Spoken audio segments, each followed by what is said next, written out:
دلیل به دې باندې د ورستنه عبارت راغی عرش په ودرېګه خو خامخا ودرېګه قیام الليل دغه باره کې به علماء لیکلي جما نه ځان ساته زید قیلوله کوا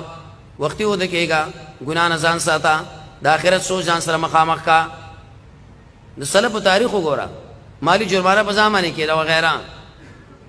او زید علیه ازید کا په دیني مای باندې ورتل القرآن ترتیلا قرآن ول ولا په دې خلق باندې دما وس علتنا وورا قم يوم الليل الدوم الا قليلا دريم انا سنلقي يقينا من غرزه بطامني وينا درنا خازن تقریبا سوال استوجيحات ذکر کړی دي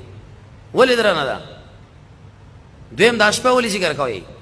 یقینا پورته کېدل د شپې چې دی هي اشد واړې سخت دي په موافقت د شپې د زړه سره واقوى مقيل او ډیر کې دی پیت بار د وینا شپې چې خبر زده کړو سار ډیر برابرې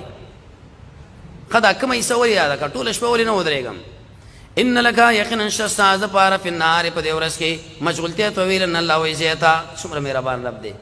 سبا ټول ورځ الله قرآن بیانوي نو کو ټول شپه قیام الليل کې ټول ورځ قرآن وایي به تستړی کېږي کنه خیر د شپې لګي سو ودرېګا سبا ورځ د پار الله نظام برابر کا دعوت د قرآن سره واذكر آیات کنم درب دې د پار د نصرت په ابتدا کې چې بسم الله الرحمن الرحیم دوایا وتبتل معنا سان جدا کا الیه د الله له جدا والی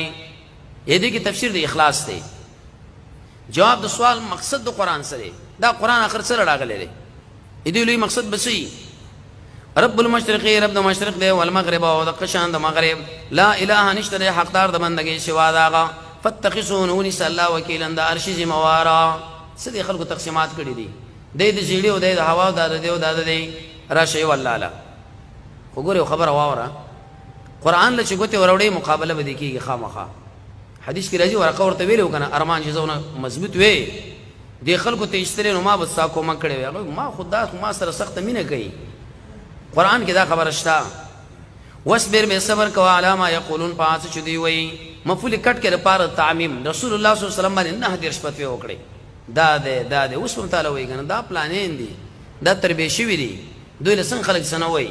د څنګه دا دعوتونه د مراکز شعبات کړو الله یو وایبو